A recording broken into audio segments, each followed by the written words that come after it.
Namaste and good evening, everyone. Welcome to the Tuesday lecture series presented by Vigyan Prasar and National Ganga for Vigyan Prasar Network of Science Club. As you all know, the last Tuesday lecture of every month is dedicated to the National Mission for Clean Ganga, where we learn and understand the different aspects of the mission. And in this series, today we have our fifth lecture.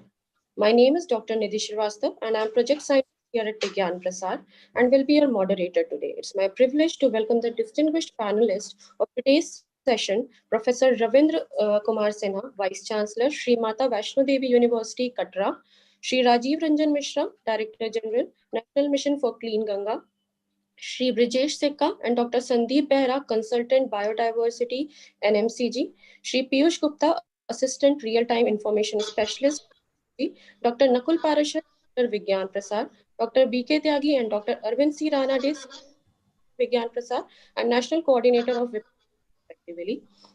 I also welcome Shri Sachin Narwadian, Mr. Vipin Singh Rawat from the Vigyan Prasad team from the WIPNET team of Vigyan.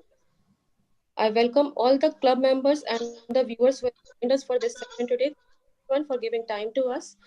As you all know, the river Ganga, originating from the Himalayas, is one of the world's major river system and civilization icon. However, the disturbance created by human interventions and anthropogenic activities has led to the degradation of water quality of the freshwater ecosystem of River Ganga. Various attempts have been made to control, improve, and maintain the ecological integrity of the ecosystem by employing physical, chemical, and biological methods. In today's talk, we will learn about the opportunities and challenges faced during the restoration techniques which were employed to bring back the sustainable ecosystem of the River Ganga. The topic of today's lecture is restoration of ecological integrity of River Ganga, opportunities and challenges.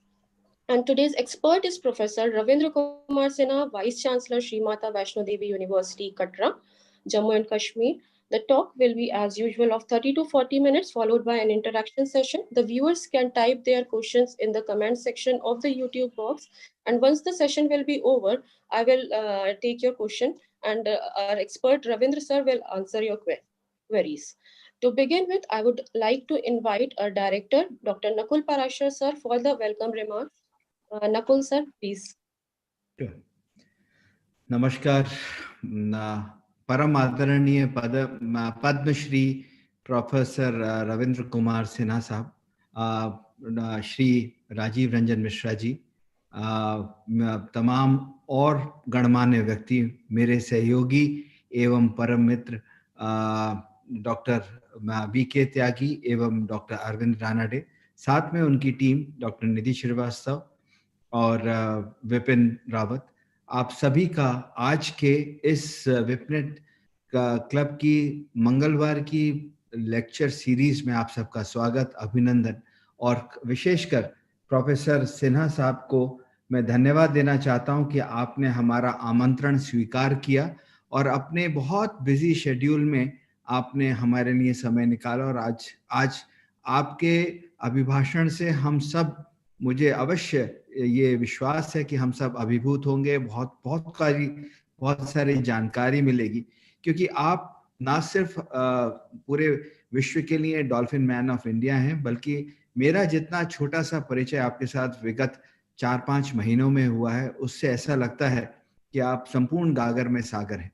एक इतना बड़ा विशाल hands on experience विशेषकर माँ गंगा के साथ और आसपास की उसकी जितनी भी ट्रिब्यूटरीज हैं उनके साथ जो आपने काम किया, वो बहुत सराहनीय है और वो पूरे राष्ट्र के लिए एक अनुपम धरोहर है।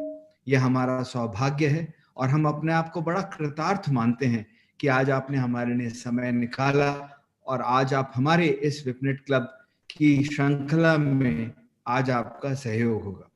मुझे यह आपको बताते हुए अत्यंत हर्ष हो रहा है कि परम आदरणीय श्री राजीव रंजन मिश्र जी ने भी हमारे इस ट्यूसडे लेक्चर सीरीज का जब शुरुआत हुई थी, तो जब हमने national mission of clean Ganga के साथ अपना कार्यक्रम और जुड़ाव किया, तो हमने निश्चय किया कि हर महीने का जो आखिरी मंगलवार होगा उसमें हम NMCG की मदद से माँ गंगा के आसपास जितनी भी हमारी बायोडाइवर्सिटी है, जितनी भी हमारी चीजें हैं, जिसके अंदर हम अब बहुत ऐसी चीजों के बारे में लोगों को बताएं जिनसे उनका ज्ञान वर्धन हो, बहुत सारी भ्रांतियों को मिटा सकें और हम आगे इसको लेके चलें।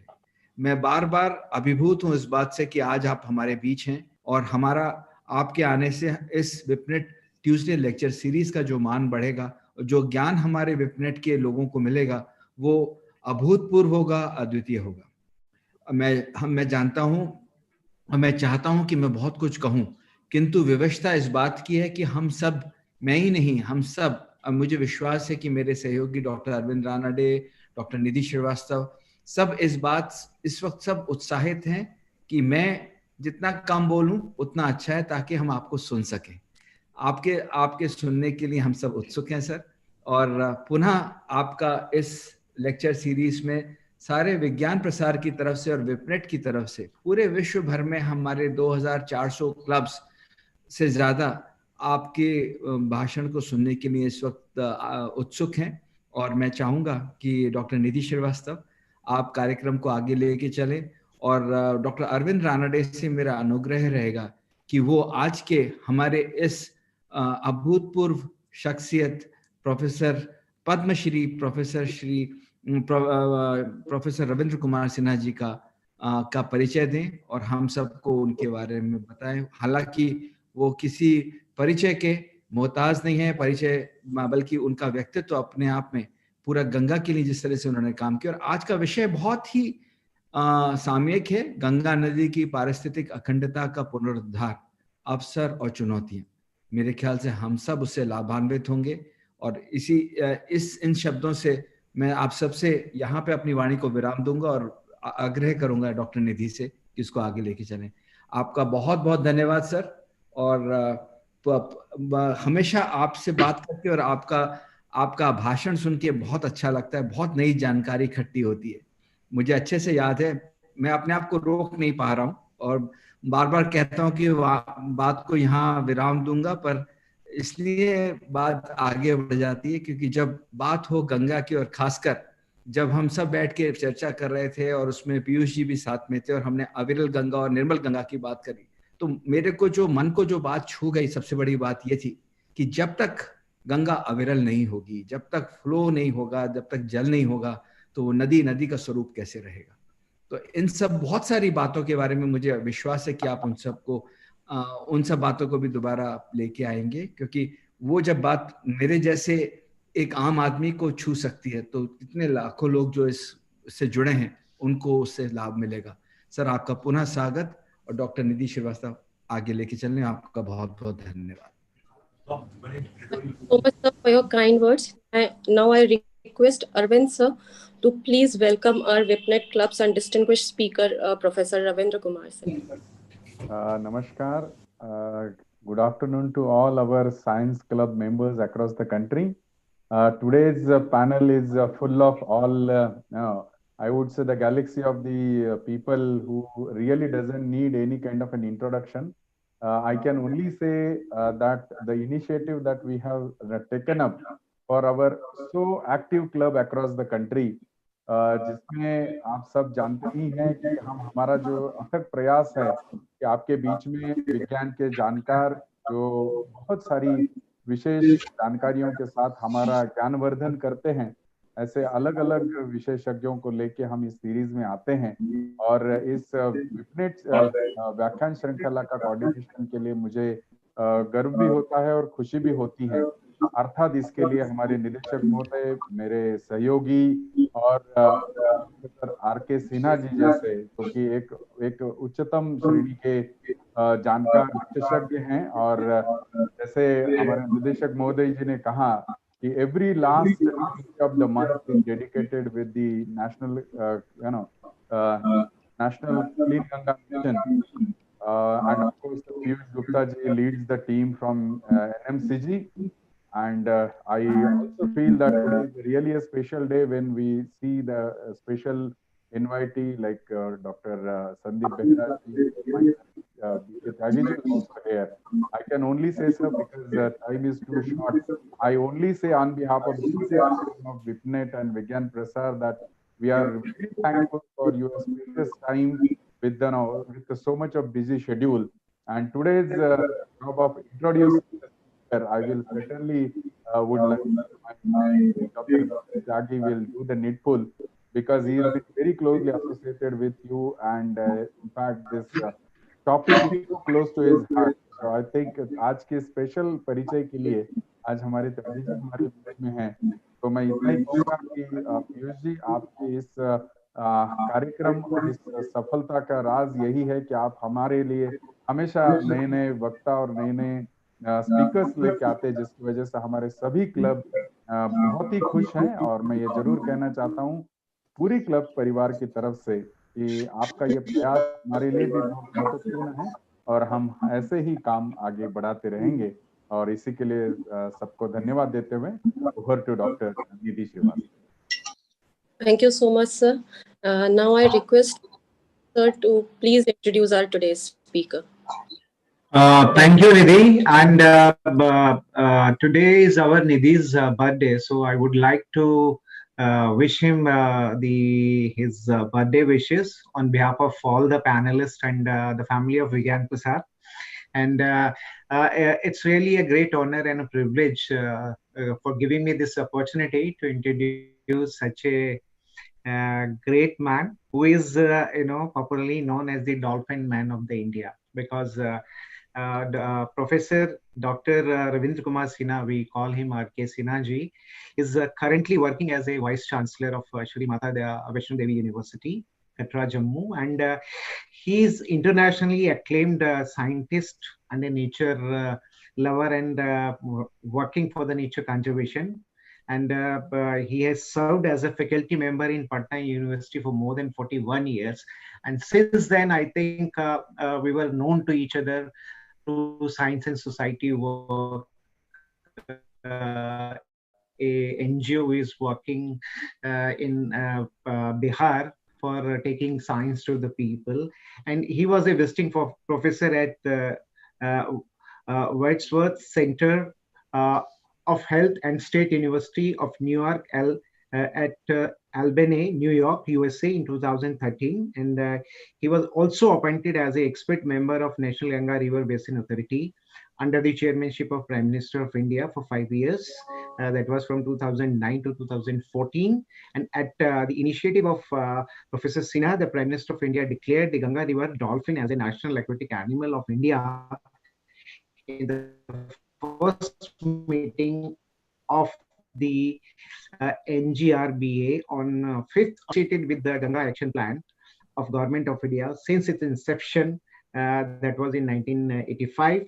And he has more than 125 research paper to his credit, and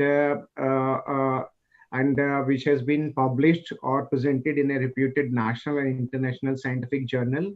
And he has edited many books besides 6 books and 46 technical papers. So that the list is very long. I think but his main work is on Ganga and the aquatic life form of Ganga.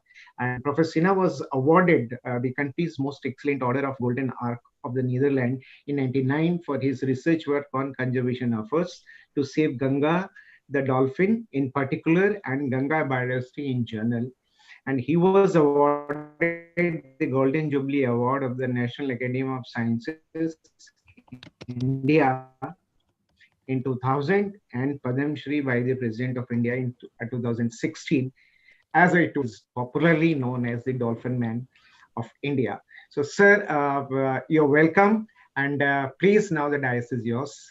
Please, we are waiting for your views on the today's topic. Welcome, sir. एक चीज मैं बोलना चाहूंगा त्यागी जी, कि आपने बताया कि आज डॉक्टर निधि श्रीवास्तव का जन्मदिन है, तो पूरे विज्ञान प्रसार की तरफ से और मेरे ख्याल से मेरे साथ प्रोफेसर सिन्हा साहब का भी आशीष होगा. और आज निधि, आप लखनऊ में हैं, नहीं तो हम लोग सब मिलकर आज सेलिब्रेट करते.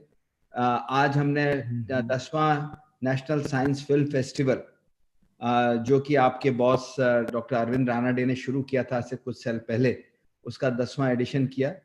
तो आप नहीं थी, पर हमने आज आपकी जगह पे उसको सेलिब्रेट कर लिया है। जब आप आएंगी तो जरूर करेंगे। और भगवान से प्रार्थना है कि आप खूब स्वस्थ रहें और इसी तरह से हम सब के साथ मिलकर काम करें। और विज्ञान प्रसार की विशेषकर त्यागी जी आपके काम से बहुत प्रसन्न हैं, डॉक्टर अरविंद राणा जी बहुत प्रसन्न हैं। हम चाहेंगे इसी तरह से आप अच्छा काम करती रहें। और once again from the entire community, entire organisation, we wish you a very happy birthday. Thank you so much, sir. Thank you so much, everybody. Thank you so much. क्षमा चाहूंगा सिन्हा साहब, बीच में अपने आप को रोक नहीं पाए। जितना स्वाभाविक तरीके से हम लोग इसको करें अच्छा रहता है। Over to you sir. Thank you.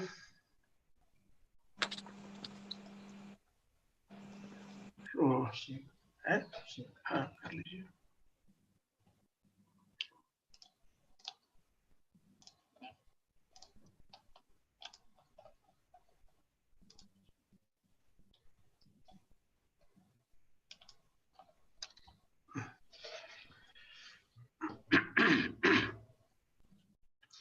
आप सभी लोगों को मेरा नमस्कार। और सर्वप्रथम मैं विज्ञान प्रसार और national mission for clean Ganga के प्रति आभार व्यक्त करता हूं। उन्होंने ये सुअवसर दिया है मुझे, मैं आप लोगों से अपने कुछ अनुभव शेयर करूं। गंगा पर जो भी मेरा काम रहा है, काफी लंबे समय तक मैं करता रहा हूं, उसके आधार पर ही मैं आज आप लोगों के साथ में ये जो टॉपिक है उसको मैंने चुना है, गंगा नदी के पारिस्थितिकी अखंडता का पुनरुद्धार, अवसर एवं चुनौतियां, restoration of ecological integrity of river Ganga, opportunities and challenges. So सबसे पहले मैं ये चाहूंगा कि हम देख लें कि क्या करते रहे हैं हम सब पूरे विश्व स्तर पर भी अगर देखें, क्योंकि हम लोगों ने नदियों को एक तरह से टेम किया ट्रांसपोर्टेशन के लिए, वाटर सप्लाई के लिए, फ्लड कंट्रोल के नाम पर, या इरिगेशन के लिए, पावर जनरेशन के लिए। एंड पूरे विश्व स्तर पर एक बहुत बड़ी चिंता का विषय है कि संरक्षण और पुनरुद्धार नदियों का कैसे हो, कंजर्वेशन रेस्टोरेशन कैसे करें। जब वो इकोलॉजिकली डिग्रेडेड हो जाता है, बायोलॉजिकल डाइवर्सिटी काफी कम हो जाता है, फिर उसके लिए हमें क्या करना होगा। और फंडामेंटल प्रिंसिपल जो है वो integrity of flowing water system का डिपेंड करता है उसके नेचुरल डायनामिक कैरेक्टर पर। जैसा कि पराशर साहब ने भी कहा कि नदियां में अगर प्रवाह नहीं है तो फिर उसको हम नदी कहें कैसे। तो इस तरह से मैं ये देख रहा हूं कि ये चिंता का विषय पूरे विश्व स्तर पर रहा है। और ये भी हम समझ लें कि नदियों में विशेषकर जो ट्रॉपिकल रिवर्स है, जिसमें गंगा भी आती है, वहां नेचुरल फ्लो अलग अलग समय में किसी एक खास दिन में भी देखेंगे तो अलग अलग समय में अलग है, सप्ताह में अलग है, महीनों में अलग है, सीजन्स में भी अलग हैं, और ईयर्स टू ईयर में भी अलग अलग हैं। इसलिए नेचुरल प्रवाह को हम ये फिक्स कर ही नहीं सकते हैं कि मिनिमम इकोलॉजिकल फ्लो के नाम पर, क्योंकि नदियों में इतनी डायनेमिज्म है और वो डायनेमिज्म नदियों की जो जैव विविधता है उसको पूरे तरह से प्रभावित करता है। तो इस तरह से environmental dynamism is known as central to sustaining and conserving native species diversity and ecological integrity in the rivers, and coordinated actions are therefore necessary to protect and restore a river's natural flow variability.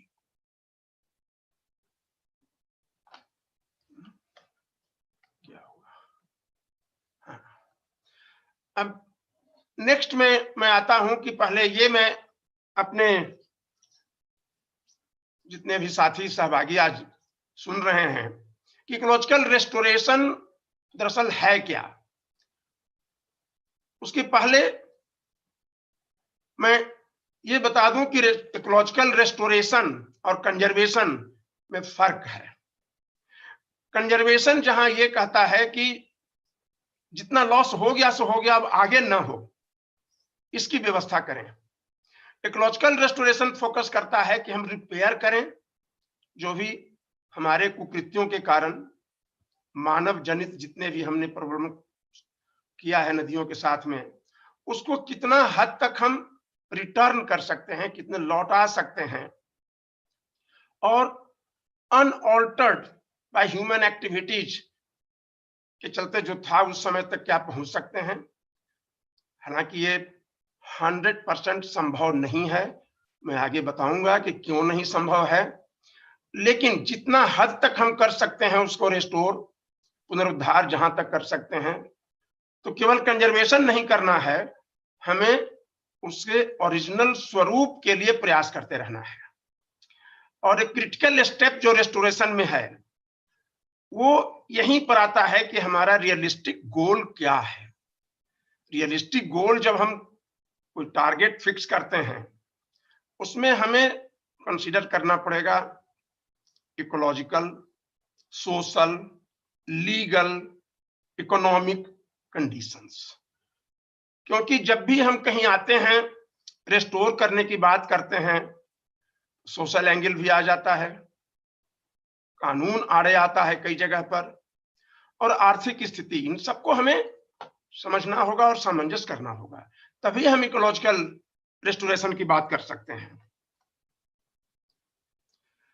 अब दूसरा point मेरा है कि ecological integrity किसको हम कहें, अखंडता जो हम कह रहे हैं कि पारिस्थितिकी अखंडता। तो to a great extent this means holistic and integrated approaches to sustainable development which will guide humanity to live in harmony with nature, to restore health and integrity of the ecosystem. Or ecological integrity promotes the maintenance of ecosystem services for human well-being and poverty reduction. We all are aware what are the ecological goods and services we are getting from ecosystems, and the goal of conserving ecological integrity is best addressed by maintaining or restoring the diversity of genes, species, and communities native to the region. It is simply consistent with the vision of integrity, which is wholeness, completeness. So if parts are missing, the ecosystem is not whole. तो हमें प्रयास करना है कि जो भी part miss कर रहा है उसको कैसे हम फिर से प्राप्त कर सकते हैं, ये है इकोलॉजिकल इंटीग्रिटी। अब अगर हम देखें कि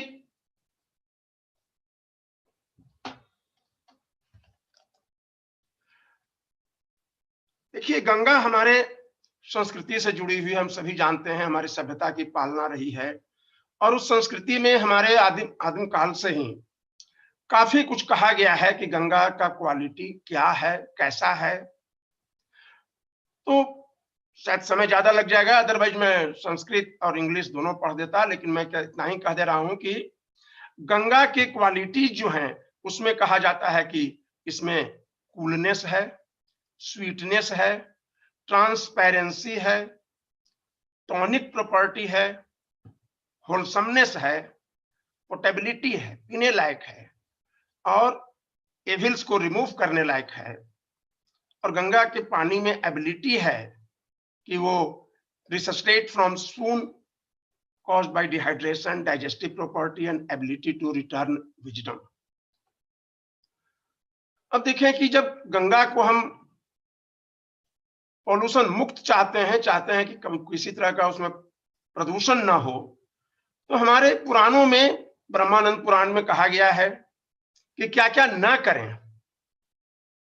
तो मल त्याग करना मना किया गया है, पूजन की सामग्री को फेंकने का मना किया गया है, उसके बाद गंदा पानी उसमें हम ना बहाएं, चढ़ावे के लिए जो भी कुछ हम यूज करते हैं उसको ना करें, पानी में ना डालें, गंदे कपड़ों को ना धों, और इस तरह से कई चीजों को हमें मना किया गया है कि ये सब काम नहीं करना चाहिए। और जब तक हम अपने पुराण या जो भी हमारे धार्मिक ग्रंथ रहे हैं पहले से, उनको पढ़ते भी रहे हैं, उनका कुछ पालन करते रहे हैं, तो हमारी नदियां और हमारे सारे पृथ्वी के अलग अलग अवयव वो सारे सुरक्षित रहे हैं, काफी लंबे समय तक सुरक्षित रहे हैं। लेकिन जैसे जैसे टेक्नोलॉजिकल एडवांसमेंट हुआ है वैसे वैसे क्वालिटी ऑफ लाइफ हमारा बढ़ता है, और क्वालिटी ऑफ लाइफ जब बढ़ता है तो डेफिनेटली हम नेचुरल जो सिस्टम्स हैं हमारे, उन पर उसका बुरा असर पड़ा है। और यही कारण है कि आज हर तरह के प्राकृतिक जो सिस्टम्स हमारे हैं वो प्रभावित हुए हैं और काफी हद तक प्रभावित हो चुके हैं। अब हम आते हैं गंगा पर। तो अगर ये देखें कि जो हिमालय हमारा है उसको थर्ड पोल कहते हैं, क्योंकि सबसे ज्यादा ग्लेशियर दोनों पोल पर हैं, अंटार्कटिक और आर्कटिक। उसके बाद आता है हिमालय, तो थर्ड नंबर पर है ये। और उसमें सबसे ऊंचे जगह पर जो ग्लेशियर है, खुम्बू ग्लेशियर, वो माउंट एवरेस्ट पर है। और यही कारण है कि हम इसको थर्ड पोल भी कह रहे हैं। और हिमालय ग्लेशियर लगभग 33,000 स्क्वायर किलोमीटर कवर करता है, जहां 8.6 crore metre cube of water, और उसमें 7 नदियों के द्वारा ये सप्लाई हो रहा है, चारों तरफ जा रहा है वर्चुअली। गंगा, सिंधु, ब्रह्मपुत्र, साल्विन जो कि म्यांमार होते हुए थाईलैंड की तरफ जाता है, मेकोंग जो कि थाईलैंड के बाद वो लाओस, थाईलैंड और आगे जाता है, और यांगजी और हुआंगहो, ये दोनों चीन की नदियां हैं। इस पिक्चर से हम देख सकते हैं मित्रों कि मेकोंग की बात मैं कर रहा था, यहाँ है, साल्विन यहाँ है, इरावदी जो कि म्यांमार में है, ब्रह्मपुत्र है, गैंजेज है, इंडस है, और यांगजी और हुआंगहो ये चाइना साइड में है। ये है हमारा माउंट एवरेस्ट। और गंगा 2 नदियों के संगम से बनी है। आपको पता है कि भागीरथी जो गौमुख से निकलती है और गंगोत्री होते हुए देवप्रयाग तक आती है, और अलकनंदा जो भगीरथ खड़क ग्लेशियर और सतोपन ग्लेशियर से निकलती है, और ये भी आकर के देवप्रयाग में भागीरथी से जब मिलती है तब इसका नाम हो जाता है गंगा। तो गंगा नाम देवप्रयाग से शुरू होता है, और फरक्का तक ही इसको हम गंगा कहते हैं, क्योंकि जैसे ही गंगा से एक डिस्ट्रीब्यूटरी वेस्ट बंगाल की ओर जाती है, फिर उसको हम भागीरथी कहते हैं। वो लगभग 320 किलोमीटर लंबी है। और वही भागीरथी जब टाइडल जोन में बदल जाती है तब हम उसको हुगली कहते हैं, और 190 किलोमीटर हुगली की लंबाई है। और जब ये फरक्का से बांग्लादेश में जाती है तो बांग्लादेश में इसका नाम बदल जाता है। वहां ब्रह्मपुत्र को भी जमुना कहते हैं, सबका नाम बदल जाता है वहां जाकर के। और फाइनली जो बांग्लादेश में गंगा, ब्रह्मपुत्र और मेघना का ज्वाइंट स्वरूप जो मिलती है जाके समुद्र में, उसको मेघना के नाम से जानते हैं। मेघना नदी वहां जाकर मिलती है, क्योंकि गंगा का नाम वहीं तक रह जाता है जहां तक गंगा जमुना का एक साथ है। इसके बाद अब अगर देखें गंगा का ओरिजिन का, ये खुद का लिया हुआ मेरा पिक्चर है। मैं 1997 में गौमुख गया था, तो वहां देखा हमने और ये भी महसूस किया कि गंगोत्री ग्लेशियर जिसमें गोमुख भी आता है, वो कैसे धीरे धीरे रिट्रीट कर रहा है, कैसे कैसे धीरे धीरे सूखता जा रहा है, कम होता जा रहा है। और उस समय में मैंने जीपीएस से लिया था, अल्टीट्यूड उसका 4100 मीटर ऊंचाई पर है गौमुख स्थित। और रास्ते में इस तरह के मुझे काफी एक्सपोज्ड अनएसॉर्टेड सेडिमेंट्स मिले, जो ये दर्शा रहा है कि बड़े बड़े चट्टान ऊपर में हैं और छोटे छोटे कण, बालू या पेबल्स, कोबल्स नीचे में हैं। ये टिपिकल कैरेक्टरिस्टिक होता है ग्लेशियल डिपॉजिट्स का। तो हिमालय का बहुत बड़ा क्षेत्र जो है वो ग्लेशियल डिपॉजिट से ही बना है। और मैं तो यहाँ भी महसूस करता हूँ, जम्मू कश्मीर में कटरा में भी महसूस करता हूँ कि हमारे यूनिवर्सिटी के चारों तरफ जो पहाड़ हैं वो सारे ग्लेशियल डिपॉजिट्स के हैं। उनका भी ऐसा ही कैरेक्टर देखने को मिलता है, क्योंकि नदी अगर रहती तो सबसे पहले वो छोड़ देती है बड़े बड़े पत्थर को और छोटे कण को दूर तक बहा ले जाती है। हिमनद ठीक उल्टा काम करता है, वो बड़े पत्थरों को दूर तक घसीट कर ले जाएगा और छोटे छोटे कण को डिपॉजिट करता जाता है। तो ये जो कण हैं ये हिमनद वाले बड़े ही अनस्टेबल हैं, ये फ्रेजाइल बनाता है हिमालय को, क्योंकि नीचे में बालू है और ऊपर में बड़े बड़े पत्थर के चट्टान हैं या बोल्डर हैं बड़े बड़े। तो इस कारण से बहुत ही फ्रेजिलिटी है ये गंगा का गॉर्ज है जो कि गंगोत्री और गौमुख के बीच में देखने को मिलता है। फिर हम गंगोत्री आते हैं तो शायद जैसा पौराणिक कथाओं से लगता है कि गंगोत्री से ही गंगा जाती थी, निकलती थी। आज तो गंगोत्री से गौमुख की दूरी 16-17 किलोमीटर पीछे हो गया है। ऐसा लगता है कि क्या इतना दूर रिसीड कर गया, हो सकता है रिसीड कर गया होगा। इसकी पूरी जानकारी नहीं है कि कब से रिसीड करना शुरू किया, कितना रिसीड करना शुरू किया, लेकिन रिसीड तो किया है। जब हम आगे आते हैं तो नेचुरल जो उस समय का प्रिस्टाइन हर्सिल वैली में ये प्रवाह देखने को मिला मुझे, और बाद में 2010 में national Ganga river basin authority के आदेश पर जनवरी के महीने में गया था उत्तरकाशी और हर्सिल तक गया था, जब Lohari Nagpala hydro electric project को भारत सरकार ने कैंसिल करना था। तो वहां एक टीम भेजी थी जिसमें मैं भी शामिल था, 2 लोग और मेरे साथ में थे। इस तरह के गार्ड हैं जिसको गार्ड कहते हैं लोकल लोग स्ट्रीम्स को, जो कि वहां के पहाड़ों पर जो इतने गांव हैं उनके लिए पानी का स्रोत यही होता है, जिससे उनकी खेती से लेकर पशुपालन, पीने का सारा काम उनका होता है। और इस तरह के गंगा का नेचुरल फ्लो उस समय देखने को मिला। लेकिन आज की स्थिति है कि अगर देखें तो लगभग 21वीं शताब्दी के शुरुआत से ही पूरे गढ़वाल हिमालय में अनेकों हाइड्रो इलेक्ट्रिक प्रोजेक्ट्स आ गए, भागीरथी बेसिन में, अलकनंदा बेसिन में, और बहुत सारे प्लान हैं। कोई भी ऐसा ट्रिब्यूटरी नहीं है जिस पर शायद ये प्लान नहीं किया गया है।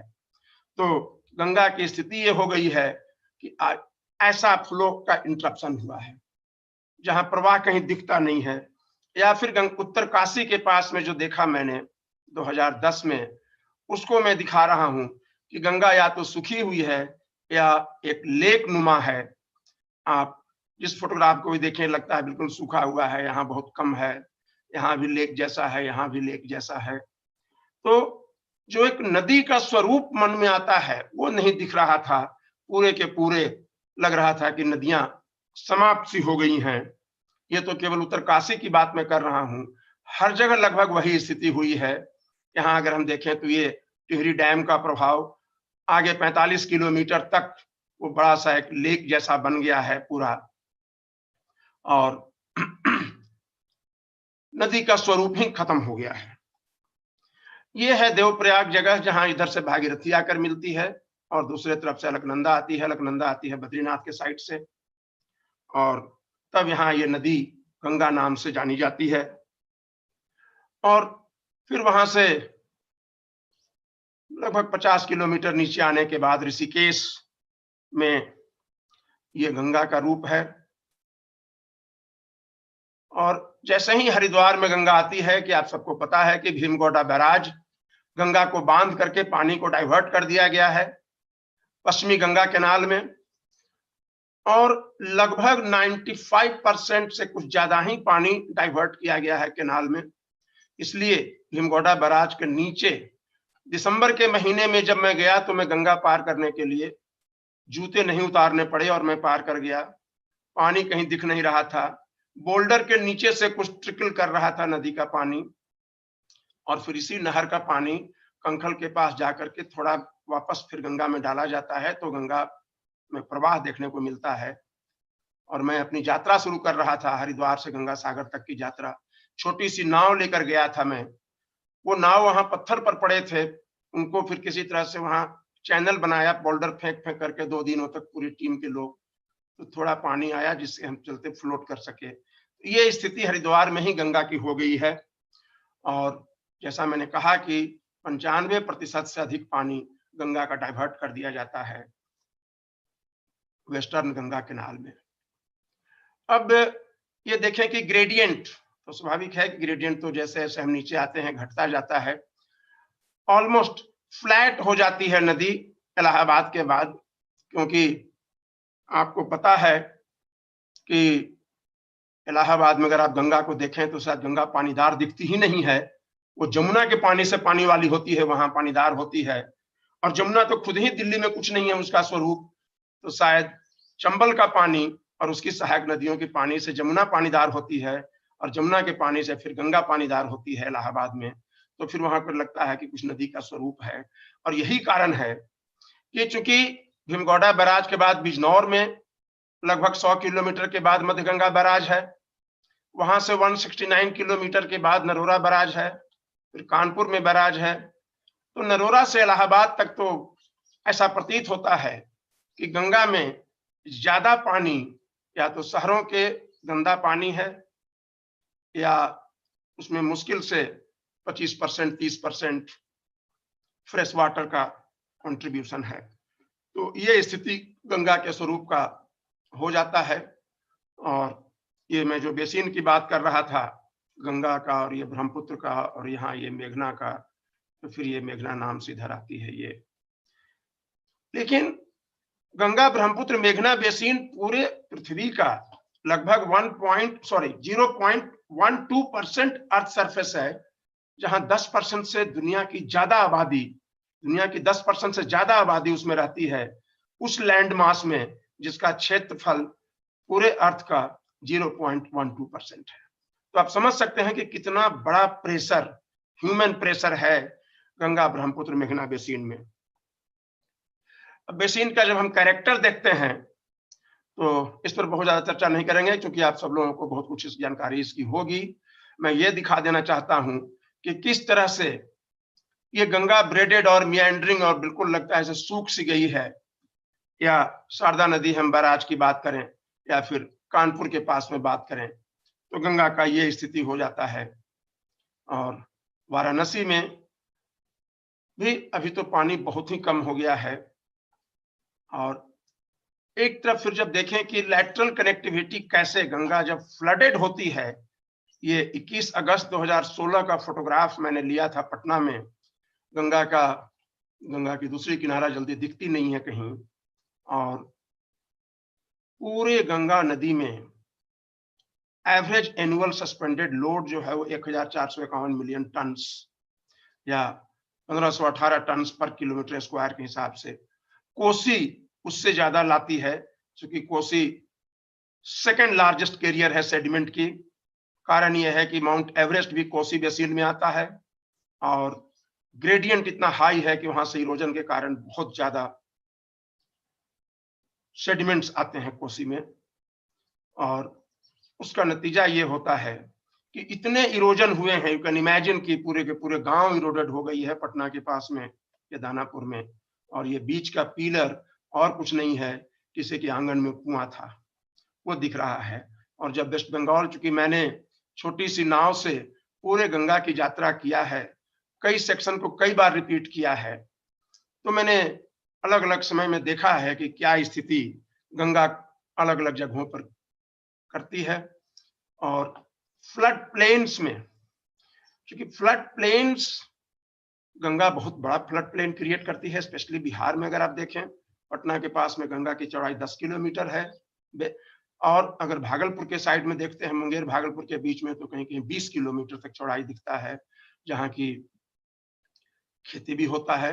और जब हम खेती करते हैं तो ट्रैक्टर भी चला रहे हैं, हल भी चला रहे हैं, कुदाल भी चला रहे हैं। नेचुरली थोड़ी सी वर्षा होगी तो वो सारे सेडिमेंट फिर बह करके नदी में आता है, क्योंकि बहुत ही लूज सॉइल है ये। और इस तरह के कुछ प्राचीन काल के बने हुए बहुत सारे रॉक आइलैंड्स भी हैं। ये कहलगांव के पास में है, ये सुल्तानगंज में है, और ये बटेश्वर स्थान है कहलगांव से 8 किलोमीटर डाउन स्ट्रीम में। गंगा में बैराज अगर देखें तो आज के दिन तो बहुत ज्यादा बैराज हो गया।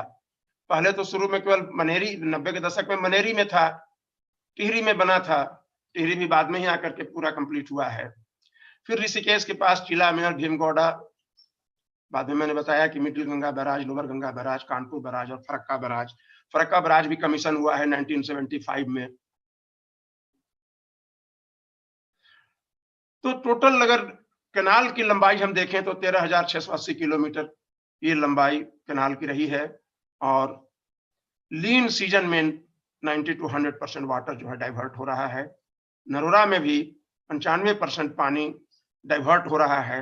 हालांकि आप लोगों को पता है कि गंगा का जो फ्लो डाटा है वो क्लासिफाइड है, वो उपलब्ध नहीं होता है, लेकिन कभी कभी कहीं से किसी इंजीनियर का स्टेटमेंट आया और वो अखबारों में आता है तो जानकारी मिले कि कितना % पानी कहाँ से निकाला जा रहा है, डाइवर्ट किया जा रहा है।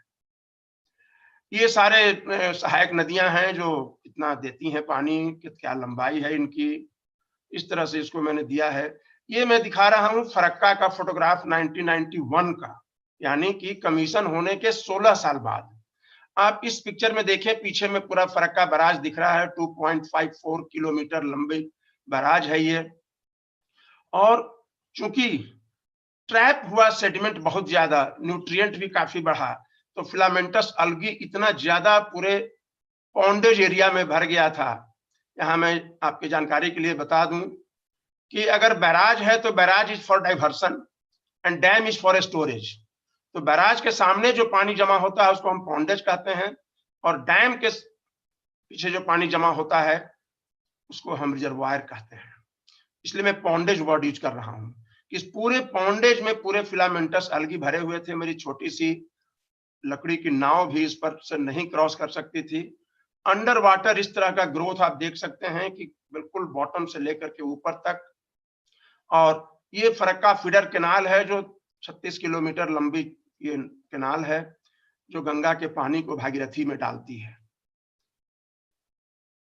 और वो गंगा का जो नीचे का हिस्सा है जो बांग्लादेश जा रही है उसका यहाँ फोटोग्राफ मैंने दिखाया है। आप देखें कि 2000 मैं रेगुलर जाता था, साल में 3 बार वहां जाता रहा कई वर्षों तक। लास्ट में 2004 तक गया मैं, और उस समय आप देखें कि बैराज के सामने उसी पॉन्डेज एरिया में ये लगभग 4 किलोमीटर लंबा और 400 मीटर चौड़ा सैंड बार बन गया, क्योंकि बैराज क्षेत्र में कई बड़े बड़े ड्रेजर लगे हुए थे लेकिन ड्रेजिंग होता नहीं था। नतीजा ये हुआ है कि सारे सेडिमेंट वहां जमा होते चले गए, और जब sediment free water, so called sediment free water जो हम डाइवर्ट कर रहे हैं भागीरथी में, उसका नतीजा हुआ है कि लगभग 175 किलोमीटर तक बर्दवान में जिला में जाकर के जब अजय नदी आती है झारखंड साइड से, तो वहां कुछ सेडिमेंट सिल्ट बालू लेकर के वो आती है। अदरवाइज 175 किलोमीटर तक इंटायर भागीरथी नदी का स्ट्रेच लगता है कि एक कैनाल है जिसके थ्रू पानी प्रवाह हो रहा है, क्योंकि रेगुलेटेड फ्लो है और सेडिमेंट भी बहुत कम है। तो न कहीं सैंड बार दिखता है, न कहीं चिड़ियां जल्दी दिखती हैं, डॉल्फिन भी बहुत कम दिखते हैं, नाम मात्र के दिखते हैं, और मछलियां भी बहुत कम हैं, क्योंकि सैंड बार्स बहुत ही जरूरी है, क्योंकि सेडिमेंट इंटीग्रल पार्ट है रिवर का, और उस सेडिमेंट को फरक्का में ही ट्रैप कर लिया गया है। फिर ये स्थिति आती है जब अजय नदी मिलती है उसके बाद में, तो ये इस्कॉन का जो हेडक्वार्टर है वहां का ये गंगा का पिक्चर है। तो इस बैराज के कारण अगर देखें कि सबसे जो ज्यादा प्रभावित हुआ एक मछली हिल्सा, क्योंकि लगभग 98% तो ध्वस्त हो गया था, और वो हिल्सा जो कि मछुआरों के लिए बहुत बड़ा वरदान था, उस सालों भर का अपना कर्ज अदा कर लेते थे हिल्सा मछली से, वो हिल्सा फरक्का के ऊपर में देखने को नहीं मिलता है। जबकि फरक्का जब नहीं था तो हिल्सा मछली कानपुर तक आती थी, और जमुना में भी वो घुस करके आगरा तक देखी गई थी। ये भी मैं यहां पर बता देना चाहूंगा कि आजादी के समय शायद मुश्किल से 100-125 किलोमीटर लंबाई एम्बैंकमेंट का था पूरे गंगा बेसिन में, लेकिन उसके बाद फ्लड कंट्रोल के नाम पर एम्बैंकमेंट्स बनाए गए, जिससे लैटरल कनेक्टिविटी खत्म हो गया। नदियों का lateral connectivity flood plain wetland से भी था, फ्लड प्लेन से भी था, और वो फ्लड प्लेन्स में फिर फ्रेश मड डाल करके फर्टाइल सॉइल डालती थी, काफी उपजाऊ जमीन क्रिएट करती थी नदी। वो सारे डिस्टर्ब हो गए, और एम्बैंकमेंट की लंबाई जब 1980 तक आते आते 3500 किलोमीटर हो गया, जबकि यह भी मैं शेयर करना चाहता हूं कि मैंने एक रिपोर्ट पढ़ा है फ्लड कंट्रोल का 1937 का, जिसमें बिहार के उस समय के गवर्नर ने मीटिंग किया था सारे प्रबुद्ध लोगों के साथ में, जिसमें देश रत्न राजेंद्र प्रसाद से लेकर अनुग्रह नारायण सिन्हा सारे लोग थे। उसमें यह निर्णय हुआ था कि embankment is not the solution of flood control, so we should not go for embankments. लेकिन जब आजादी मिली तो उसके बाद हम सबसे पहला काम किए कि नदियों में तटबंध का निर्माण शुरू किए, एम्बैंकमेंट बनाना शुरू किए, और उसका नतीजा ये हुआ है कि गंगा के पानी के जो स्रोत हैं, एक तो बरसात का पानी है और एक हिमालय का पूरे स्नो का पानी है, पिघलता है तो आता है। लेकिन तीसरा जो सबसे बड़ा स्रोत है वो है वेटलैंड्स, ग्राउंड वाटर, क्योंकि वो वेटलैंड सारे के सारे पानी को इकट्ठा करके ग्राउंड वाटर को रिचार्ज करते हैं। और ग्राउंड वाटर से गंगा पानी वाली होती है, खास करके फरवरी मार्च के महीने में, जब लीनेस्ट सीजन हम कहते हैं कि न उस समय वर्षा होती है न बर्फ पिघलता है, तो गंगा का रिचार्ज ग्राउंड वाटर से होता है। लेकिन सारे वेटलैंड्स लगभग खत्म होते जा रहे हैं, क्योंकि एक तो एम्बैंकमेंट के कारण उनकी रिचार्जिंग भी नहीं होती है, एक तो जो इंटरैक्शन होता था, लैटरल कनेक्टिविटी बनती थी, जिसमें एनर्जी भी, न्यूट्रिएंट भी और बायोडाइवर्सिटी, बायोटा का भी एक्सचेंज होता था, वो सारे बंद हो गए। और एम्बैंकमेंट बनाना हमने बंद नहीं किया है अभी तक। और हर एक साल एक सिंपल डेटा आया था, centre for science and environment में वो लोगों ने पब्लिश किया था कि जिस समय एम्बैंकमेंट नहीं थे तो बाढ़ प्रभावित क्षेत्र बिहार में 25 लाख हेक्टेयर था, और जब 3,500 किलोमीटर लंबा एम्बैंकमेंट बन गया तो बाढ़ प्रभावित क्षेत्र 25 लाख हेक्टेयर से बढ़ के 68 लाख हेक्टेयर हो गया, 68 लाख हेक्टेयर हो गया। इसका मतलब है कि हम जब दवा देते जा रहे हैं, बीमारी बढ़ते जा रही है, लेकिन दवा देना बंद नहीं किए हैं अभी। तो ये स्थिति हमारी है, इस पर पुनर्विचार की जरूरत है कि क्या लाभ क्या हानि हो रहा है इससे। और ये जो वेटलैंड से मेंटेन वाटर क्वालिटी को मेंटेन करने में भी हेल्प करता था, ग्राउंड वाटर को भी रिचार्ज करता था, और कई तरह के स्पीसीज जो हैं वो उनका कुछ लाइफ हिस्ट्री का पार्ट वेटलैंड में आता है, कुछ नदियों में होता है। आबादी तो बढ़ते ही जा रही है हमारी, अर्बन आबादी। अब हम आते हैं कि जब गंगा एक्शन प्लान लॉन्च हुआ है, गंगा एक्शन प्लान आप सबको पता है कि उसके पहले एक किताब पब्लिश हुई थी गंगा बेसिन का, और दासगुप्ता साहब कलकत्ता यूनिवर्सिटी के थे। उस किताब में काफी डाटा इकट्ठे करके डाले गए थे स्टेट पोल्यूशन कंट्रोल बोर्ड से, उसके आधार पर किया गया, और 1985 में गंगा एक्शन प्लान लॉन्च हो गया था। हालांकि एक्चुअल लॉन्चिंग राजीव गांधी साहब ने बनारस में किया था 86 में, लेकिन काम शुरू हो गया था 85 से ही। उसमें मेन था अबेटमेंट ऑफ पोल्यूशन, और खास करके डोमेस्टिक सीवेज का हम ट्रीटमेंट करने की बात करते थे। लेकिन डोमेस्टिक सीवेज का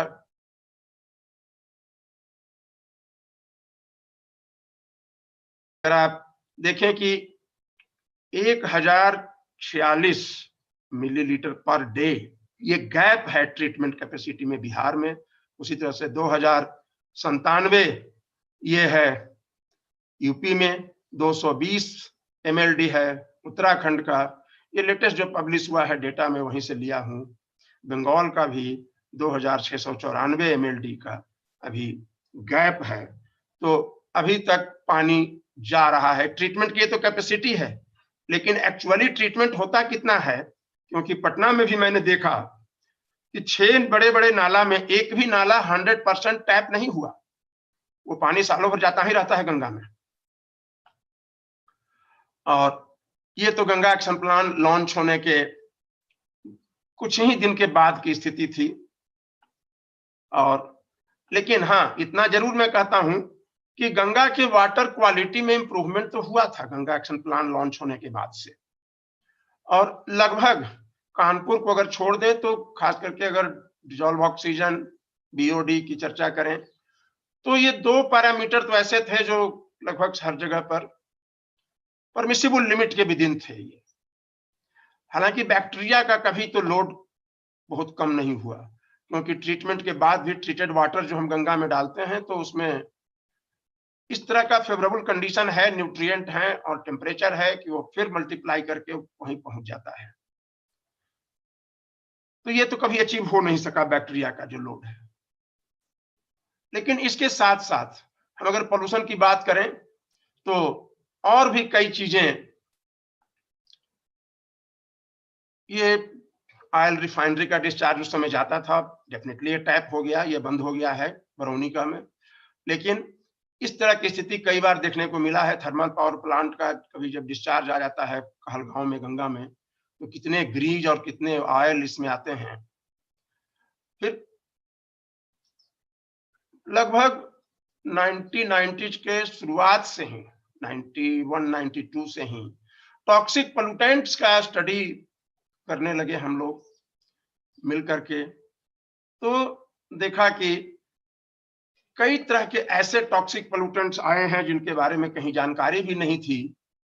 अब ये आप देखें कि ऑर्गेनोक्लोरीन कंपाउंड्स जो हैं, DDT, HCH या PCBs, तो ये सारे के सारे डॉल्फिन के ब्लब्बर में मैंने देखा था, लीवर में देखा था, मिल्क में देखा था, और ये भी देख रहा था कि उस जमाने में गंगा के किनारे जो खेती हो रही है तो हर जगह ये ऑर्गेनोक्लोरीन पेस्टिसाइड यूज हो रहा है। और जब हम बायोमैग्निफिकेशन फैक्टर देखने लगे तो देखा कि पानी के तुलना में डॉल्फिन के ब्लब्बर में 1.2 मिलियन टाइम्स ज्यादा DDT मिला, और छोटे मछलियों में स्वाभाविक है कम होता है, क्योंकि मोस्टली ये तो फैट में सॉल्युबल है, तो छोटी मछलियों में फैट कम है तो स्वाभाविक है DDT कम है उसमें। लार्ज मछलियों में ज्यादा है, डॉल्फिन में ज्यादा है, ब्लबर में सबसे ज्यादा है उसके। दूसरे जो माइक्रो पोल्यूटेंट्स में थे परफ्लोरिनेटेड केमिकल्स, ये भी मिले, गंगा में मिलना शुरू हो गया था, क्योंकि इसका कोई भी बेस लाइन डेटा नहीं था अवेलेबल। तो हम लोगों ने इसलिए इस काम को लिया था कि एक बेस लाइन डाटा जनरेट कर देते हैं, और ये डाटा है 2008 में सैंपलिंग किए थे, 2009 में पब्लिश हुआ ये पेपर, जिसमें परफ्लोरिनेटेड कंपाउंड्स, जिसका हम इस्तेमाल हेयर कंडीशनर में भी करते हैं, टेक्सटाइल इंडस्ट्री में या कारपेट इंडस्ट्री में करते हैं, क्योंकि एंटी सर्फेक्टेंट के रूप में आता है ये, लेकिन ये खतरनाक केमिकल है। उस समय बहुत ही कम था compare to any other developed country, लेकिन फिर भी एक बेसलाइन डाटा जनरेट हुआ, जिससे हम आगे के सालों में जब स्टडी करेंगे तो कंपेयर कर सकते हैं कि कितना बढ़ा है। आप ये देखें कि गंगा के फ्लड प्लेन से भी लोगों को आजीविका काफी मिलती थी। ये एक सैक्रम अरुंडेशियम ग्रास है, जो शारदा नदी के किनारे से मैंने इसको फोटोग्राफ लिया था। ये चटाई बनाते हैं इसके लोग, और उस चटाई को एक्सपोर्ट तक किया जाता है। फ्लड प्लेन से ही मछुआरे जो हैं वो स्पॉन कलेक्ट करते हैं मछलियों के, और कई तरह के लोगों को जलावन और घास और सब चीजें का। सैंड माइनिंग एक अलग से बहुत बड़ी समस्या हो गई है, और केवल जो छपरा के पास में डोरीगंज है, जहां की घाघरा और सोन गंगा से आकर मिलती हैं, मुश्किल से 5-7 किलोमीटर का डिस्टेंस है दोनों के संगम में।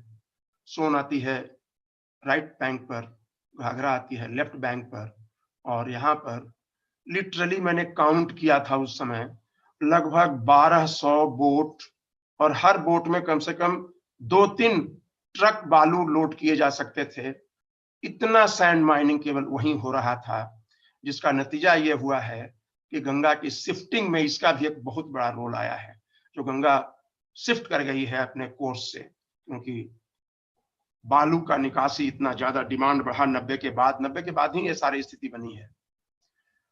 अब बायो रिसोर्स गंगा का देखें तो ठीक है, काफी इसमें डॉक्यूमेंटेशन हुआ है। गंगा में हम लोगों ने भी उस समय बेसलाइन डाटा जनरेट किया था 1985 से ही, कि फंजाई कितने हैं, अलगी कितने हैं, मैक्रोफाइट्स कितने हैं, और अलग अलग इन्वर्टिब्रेट्स। इंटरेस्टिंग उस समय में हुआ था कि पॉलीकीट्स की भी डिस्कवरी हुई थी फ्रेश वाटर से, पटना के पास से। उसके बाद तो इलाहाबाद से लेकर के और कलकत्ता तक हर जगह पॉलीकीट मिला। पॉलीकीट के बारे में हम लोग भी पढ़ते आए थे कि they are exclusively marine animal, लेकिन फ्रेश वाटर में मिला, और ये रिवर ट्रांसपोर्ट के थ्रू ही आके सेटल किया था, क्योंकि अगर एंशियंट टाइम से होता है, या फिर और अगर हम जाएं पुराने समय में जब टेथिस था यहाँ सी, तो उस समय का नहीं है ये, क्योंकि ये होता तो इलाहाबाद से कानपुर के बीच में भी मिलता, आगे भी मिलता, वो मिला नहीं। मछलियां भी काफी कम हो गई हैं। अगर हम 1991 का पब्लिकेशन देखते हैं किताब में, तो 375 स्पीसीज तक का दिया गया है। आज के दिन में शायद 160, 175 कुछ ऐसे सिफरी बैरकपुर वालों ने कभी कभी दिया है। हमने भी पटना के पास में स्टॉक असेसमेंट किया था, तो 30 किलोमीटर में 92-95 में मुझे 106 स्पीसीज मिले थे। बाद में 2007 और 9 में भी बीच में हमने 2 साल किया, तो उस समय भी नंबर ऑफ स्पीसीज तो उतने ही रहे 106, लेकिन कई स्पीसीज नहीं मिले थे और कई एक्जॉटिक स्पीसीज उसमें आ गए। यानी इन्वेजिव स्पीसीज भी गंगा में काफी आ गया है। ये पॉलीकीट का मैं दिखा रहा हूँ पिक्चर, ये पॉलीकीट्स है जो हम लोग को पढ़ाया गया था कि they are exclusively marine animals, लेकिन गंगा के ये फ्रेश वाटर में है।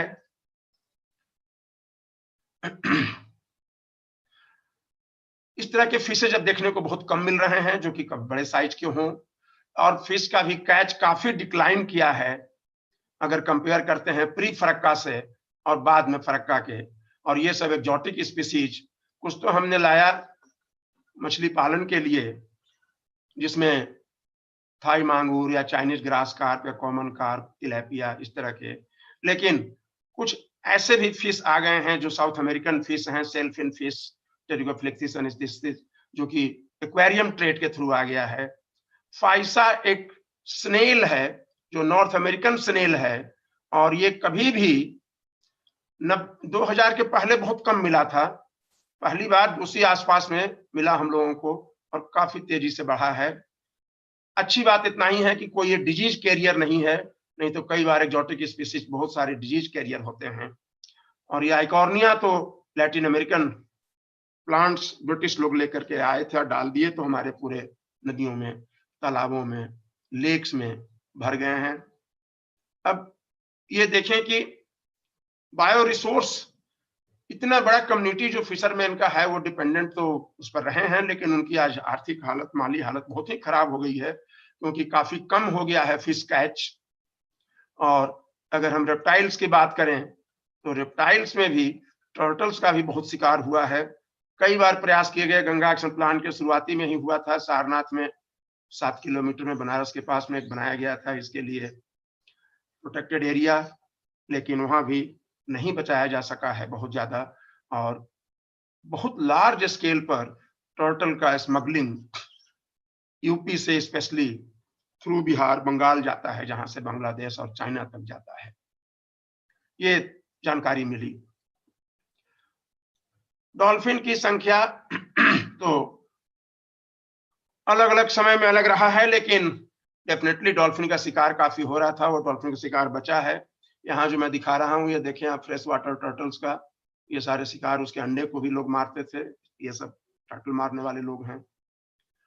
और ये जो एक पिक्चर है, ये ब्रह्मा टेम्पल में लगा हुआ है राजस्थान में, चांदी का। एक तरफ तो हम टर्टल की पूजा करते हैं, और दूसरी तरफ इतना सारा स्मगलिंग होता रहा है, इतने सारे शिकार हो रहे हैं, जबकि शेड्यूल 1 एनिमल है वो। घड़ियाल भी काफी कम हो गया है, न के बराबर ही हम कहेंगे, क्योंकि कतरनिया घाट में तो मिला था मुझे, नेपाल बॉर्डर के पास में, और बाद में गंगा में इक्का दुक्का कभी दिखा है, गंडक में कुछ है।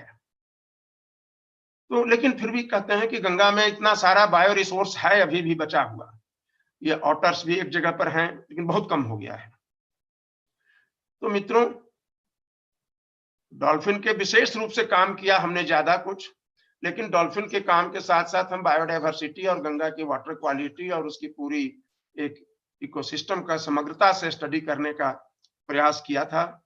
और लोगों के बीच में भी जाकर के, मछुआरों के बीच में या हर जगह पर अवेयरनेस कैंपेन से लेकर के, क्योंकि मुझे लगा था कि शायद ये बहुत ही जरूरी है।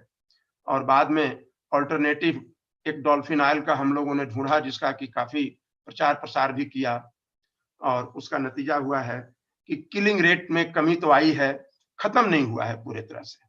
ये अवेयरनेस फिशरमैन के गांव में जाकर के अपने स्टूडेंट के साथ में, और इसी तरह का बनाया गया था कुछ बैनर, इस सोच बचाओ नदी में नाम कमाओ सदी में। आपको पता होगा कि डॉल्फिन को लोकल डायलेक्ट में सोच कहते हैं, बिहार यूपी में, बंगाल में उसको सुसुक कहते हैं।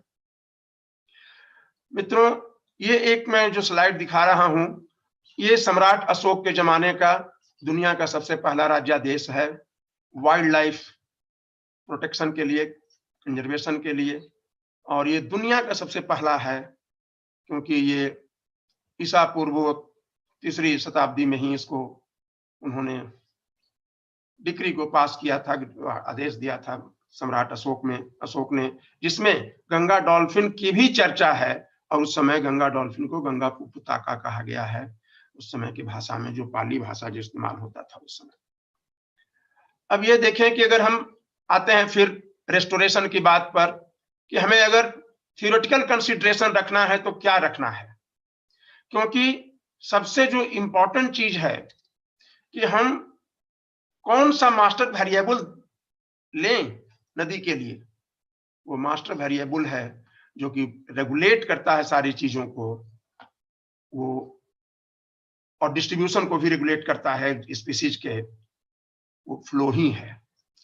और क्रूशियल जो कंपोनेंट है फ्लो का, वो magnitude, frequency, duration, timing and rate of change.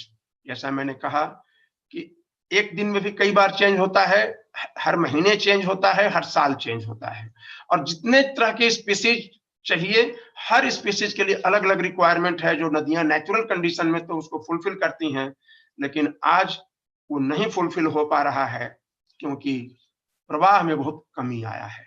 अब हम पानी को बाहर निकाल रहे हैं, डाइवर्ट कर रहे हैं कैनाल के थ्रू, और खास करके विशेष रूप से उत्तर प्रदेश में तो मैंने देखा है फ्लड इरिगेशन, जबकि हमें हर हाल में नए टेक्नोलॉजी को अडॉप्ट करना होगा, चाहे ड्रिप इरिगेशन हो या कम से कम पानी की जो जरूरत है वैसे अनाज की खेती करनी होगी।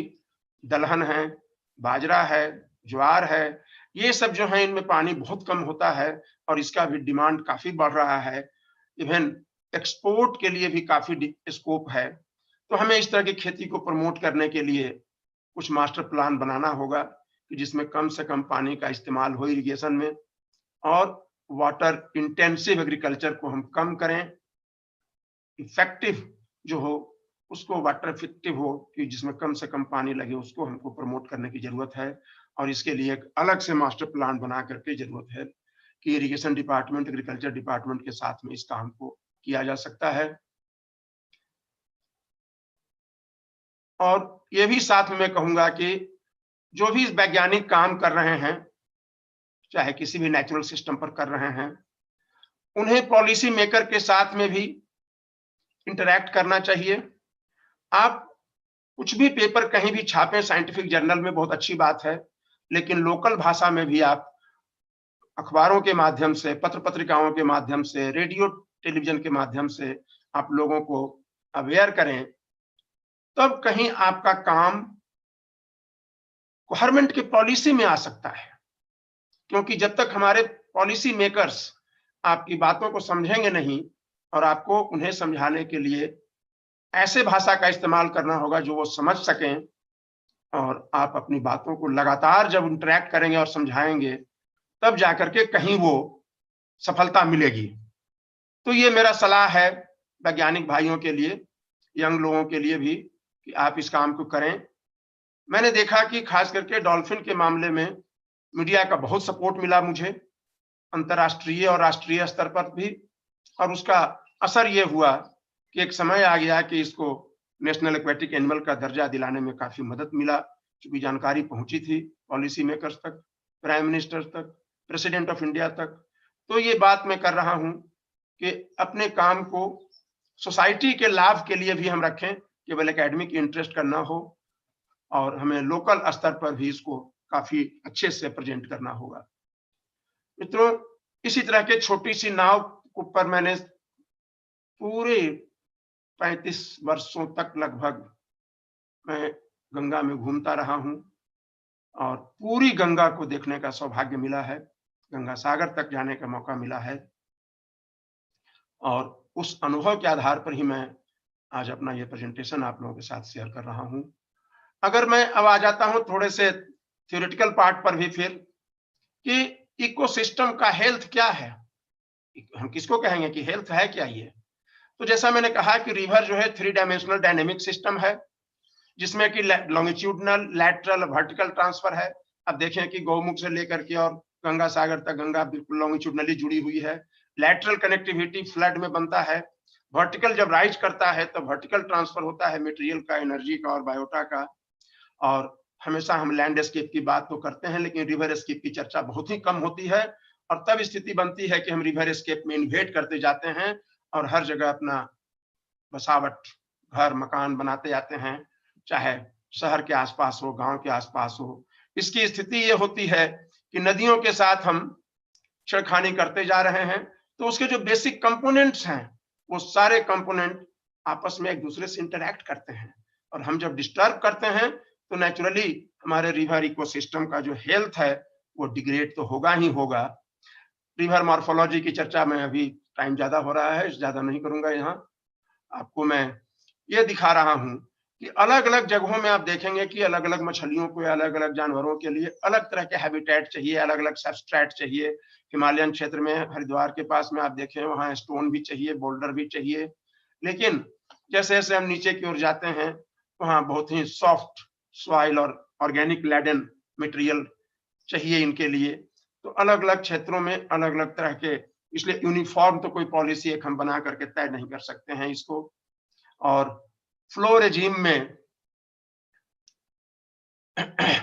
अपलैंड फ्लो का जो है, फ्लड प्लेन जो है वो बिल्कुल अलग तरह से इंटरेक्ट करता है और लोअर ज्यादा में आने में नीचे में अलग तरह से करता है। लेकिन इतना समझ लें कि फ्लड प्लेन्स का वही स्टेटस है जो किसी ट्री के बार्क का है। तो अगर हम ट्री के बार्क को छील करके निकाल दें तो ट्री सूख जाएगा। उसी तरह से फ्लड प्लेन्स को अगर हम पूरे खत्म कर देंगे, किल कर देंगे, तो फ्लड प्लेन्स में जो सिविल वर्क हो रहा है बहुत सारा, उसको हर हाल में रोकना होगा, कम करना होगा, मिनिमाइज करना होगा। फ्लड प्लेन्स को हम अगर खत्म करेंगे तो नदी को बचा नहीं सकेंगे, क्योंकि फ्लड प्लेन्स इसका इंटीग्रल पार्ट है और फ्लड प्लेन के बिना नदी का कोई कल्पना नहीं कर सकते हैं।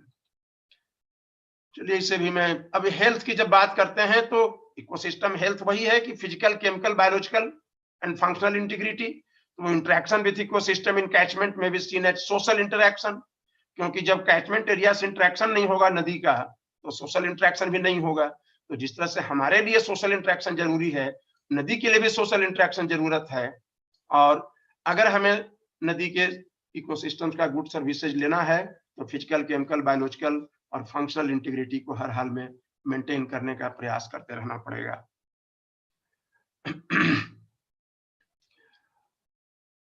रिवर हेल्थ पर काफी चर्चा आप लोग करते रहे हैं कि water quality, quantity, riparian zone जिसमें एम्बैंकमेंट्स आ गए, और ऑर्गेनिजम्स के एक्सप्लॉयटेशन, फिजिकल स्ट्रक्चर में भी जहां सैंड माइनिंग की बात किया मैंने, डैम्स की बात किया, लैटरल कनेक्टिविटी के लिए जिस तरह से फ्लड प्लेन में काम हो रहा है, एम्बैंकमेंट्स बनाए जा रहे हैं, ड्रेजिंग और ग्रेवल जो हो रहा है सैंड माइनिंग के लिए, इन सब चीजों का बहुत ही बड़ा बुरा प्रभाव नदियों पर, गंगा पर पड़ रहा है।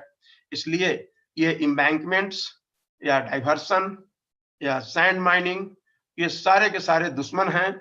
अगर गंगा के इकोलॉजिकल इंटीग्रिटी को हमें बचाना है तो इनको मिनिमाइज करना होगा। कैचमेंट एरिया में कहने की जरूरत नहीं है कि हिमालय में क्या हालत हो गया है। आज तो इतने सारे हाइड्रो इलेक्ट्रिक प्रोजेक्ट और इतने सारे डिग्रेडेशन हुए हैं जिनका पूरा असर इंटायर गंगा बेसिन पर पड़ रहा है। और अभी तक हम लोग नहीं सफलता पाए हैं कि हम गंगा में इंडस्ट्रियल वेस्ट या डोमेस्टिक वेस्ट को कैसे रोकें, रोकने के बाद ट्रीटमेंट करने के बाद क्या करें, नदी में किस हद तक हम छोड़ सकते हैं उसको, ये सारे चीजों पर गहन मंथन की जरूरत है। हालांकि इतना मैं दावे से कह सकता हूं कि मात्र 35 वर्ष हुए हैं गंगा एक्शन प्लान लॉन्च हुए, काफी कुछ सफलता मिली है और सफलता आगे मिलेगी भी, क्योंकि अगर हम छोटी सी नदी टेम्स वाटर का इतिहास देखते हैं, उसके क्लीनिंग प्रोग्राम कहें या ट्रीटमेंट का कहें तो, या कंजर्वेशन की बात करें, तो टेम्स वाटर के क्लीनिंग का इतिहास लगभग 400 साल पुराना है।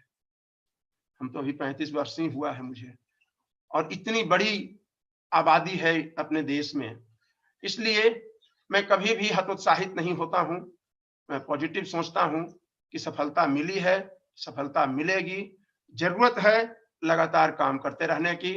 तो रेस्टोरेशन ऑफ हैबिटेट के लिए रेस्टोरेशन ऑफ फ्लो चाहिए, फ्लो रेजिम चाहिए, restoration of riparian and flood plain area चाहिए, प्रिवेंशन ऑफ पोल्यूशन चाहिए, और कैचमेंट्स में भी रेस्टोरेशन की जरूरत है। So we must realise that human demands on world's available freshwater supplies continue to grow as the global population increase. In the endeavor to manage water to meet human needs, the needs of freshwater species and ecosystem have largely been neglected, and the ecological consequences have been tragic. So healthy freshwater ecosystem provide a wealth of goods and services for society, but our appropriation of freshwater flows must be better managed if we hope to sustain these benefits and fresh water biodiversity. मित्रों, अगर इस corona काल में हम देखें तो nature ने force कर दिया हमें कि हम बंद हो जाएं अपने घरों में। उस समय आप देखें कि नेचुरल सिस्टम में हर जगह पर कितना पॉजिटिव प्रभाव पड़ा था। नदियों के पानी की गुणवत्ता हो या एयर का भी हो, काफी पड़ा था, जबकि कुछ हम नहीं कर रहे थे, नेचर ने हमें फोर्स कर दिया। तो ये एक तरह से एक अवसर के रूप में मैं देखता हूं कि हमें एक मौका दिया नेचर ने कि नेचुरल इकोसिस्टम्स को बचाने के लिए हमें क्या करने की जरूरत है। मैं ये नहीं कह रहा हूं कि हम घरों में बंद हो जाएं, लेकिन हाँ, अपनी एक्टिविटी जो कि ज्यादा अफेक्ट कर रहा था उन चीजों को, उसमें कैसे हम कम कर सकते हैं उसको। चुनौतियां बहुत हैं हमारे पास, क्योंकि एक तो इतनी बड़ी आबादी है, डिमांड बढ़ता जा रहा है हर चीज के लिए, लेकिन साथ साथ उतना ही ज्यादा अगर कंसर्न हम रहेंगे रेस्टोरेशन के लिए और कंजर्वेशन के लिए, तो निश्चित रूप से इसका पॉजिटिव प्रभाव मिलेगा और लंबे समय तक शायद हम नेचर के साथ हार्मोनी में रह सकेंगे। अदरवाइज एक खतरे की घंटी तो बज रही है चारों तरफ से।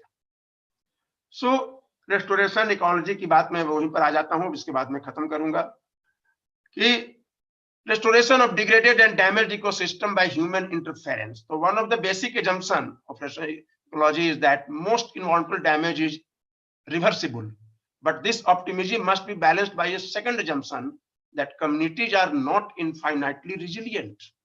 So it is important to identify and manipulate the processes that must limit the speed of recovery in order to reduce the time required for a community to bounce back from the impact of disturbances.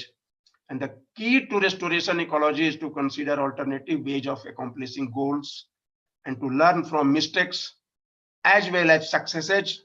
The long-term objective of restoration is to speed the re-establishment of an ecosystem as similar as possible to the pre-disturbed ecosystem. So restoration river Rhine का हमारे सामने है, कई सारे देश मिलकर के वहां उसको रेस्टोर किए हैं, लेटरल कनेक्टिविटी को, सारे ट्रिब्यूटरीज को फिर से कनेक्ट किए हैं उसके साथ में, तो रेस्टोर कर सके हैं। तो मित्रों, मैं इसी के साथ आप सब लोगों को धन्यवाद देता हूं। बहुत बहुत धन्यवाद कि आपने मेरी बातों को सुना, और इससे संबंधित अगर कोई प्रश्न होंगे तो मुझे खुशी होगी आप लोग से बात करने में। Thank you so much, sir. Thank you so much for the wonderful presentation. The present condition of the river Ganga ecosystem is a really matter of concern for we people, and somehow we people are the only person responsible for the present condition of the river of the ecosystem of river Ganga. But I must mention that we get delighted to see some beautiful pictures of river Ganga you shared through your presentation. Thank you so much, sir. Now it's time to take few questions. The first question is from Mr. Sukhdev ji. He wants to ask that what can we do to minimize the traditional ritual practices that causes pollution in the river Ganga? How can we aware these peoples to minimize these rituals? हाँ, अब देखें कि traditional जो rituals हमारे हैं एक तो आप देखें कि जब से हमने विद्युत शब्दागृह बनाया तो जो श्मशान घाट में जलाते थे और उनको फिर बहा देते थे नदियों में, उसमें काफी कमी आया। ये तो दिखा है सामने, क्योंकि इसका पूरा डाटा गंगा एक्शन प्लान का एक मैं एनवायरमेंटल ऑडिट किया था प्लानिंग कमीशन के कहने पर, और आज नहीं काफी पहले की बात है, 92-94 की बात है ये। उस जमाने में भी काफी डाटा इकट्ठा किया था हमने कि कितने लोग, अब धीरे धीरे काफी लोग विद्युत शवदाह के साथ में जाने लगे हैं। उसी तरह से जब ये जानकारी में आ रही है लोगों को कि मूर्तियों का हम विसर्जन करते हैं, उसमें प्लास्टर ऑफ पेरिस का इस्तेमाल करते हैं, सिंथेटिक मटेरियल इस्तेमाल करते हैं, तो पटना में भी मैंने देखा कि कई वर्षों से मूर्ति विसर्जन के पहले वो सारी चीजों को हटा दिया जाता है, खास के थर्मोकोल और जितने भी सजावट की चीजें होती हैं, प्लास्टिक होती हैं, वो सबको बाहर रख देते हैं, तब उसको अलाउ करते हैं। मैं तो यहाँ तक कहा लोगों को, कई गांव में जाके समझाया कि आप चाहें तो कोई बड़े से तालाब जैसा चीज खोद लें, आप वहीं अपना मूर्तियों का विसर्जन करें, फिर उस मिट्टी को बाद में निकाल करके कहीं फिलिंग के काम में ले आए, ताकि आपका तालाब फिर से रेस्टोर हो जाएगा। तो इस तरह से आप बचा सकते हैं, तो ये करने की जरूरत है। और ये भी मैं देख रहा हूं कि खास करके जो रेगुलर, देखिए अगर रिचुअल्स की बात करें तो 1950 के पहले की बात जो मुझे जानकारी मिली थी काफी बुजुर्ग लोगों से, कि गंगा स्नान को जाते थे तो सारे गंदा कपड़ा घर में खोल देना होता था, क्रियाकर्म सब घर में कर लेते थे, और तब गंगा स्नान जाते थे धुला हुआ कपड़ा पहन करके। ये मेरे फ्रेंड की मां ने मुझे बताया था पटना में। लेकिन दुर्भाग्य है कि आज के दिन में ये सोच हो गई कि गंगा स्नान को जा रहे हो तो घर के सारे कचरे लेते जाओ, गंगा में डाल देना, वहीं गंदा कपड़ा भी धो लेना। ये मानसिकता को बदलने की जरूरत है, और इसके लिए साम दाम दंड भेद सारा इस्तेमाल करना पड़ेगा। पहले हमको अवेयरनेस करना पड़ेगा, लोगों को समझाना होगा, और काफी हर स्तर के लिए अलग अलग प्रोटोकॉल कुछ डेवलप करना पड़ेगा कि हम जो अनपढ़ लोग हैं, गंवार लोग हैं, उनसे कैसे बात करेंगे, स्कूल के बच्चों से कैसे करें, कॉलेज के लोगों से कैसे करें, पॉलिसी मेकर से कैसे करें, बिजनेस वालों से कैसे करें। ये सारी चीजों को लेकर के कंटिन्यूअस एक जरूरत है कि हम अवेयरनेस कैंपेन के साथ साथ मॉनिटरिंग भी करते रहें, वॉच करते रहें, और अगर जरूरत हो फिर भी लोग नहीं मान रहे हैं, जरूरत है तो हम सजा भी देंगे, कुछ करना होगा। ऐसे तो नहीं हो सकता है, क्योंकि कहीं ना कहीं हमें जरूरत के हिसाब से कुछ ना कुछ तो एक्शन में आना पड़ता है। तो रिचुअल्स के कारण जो भी गंदगी है आप हुआ प्रयास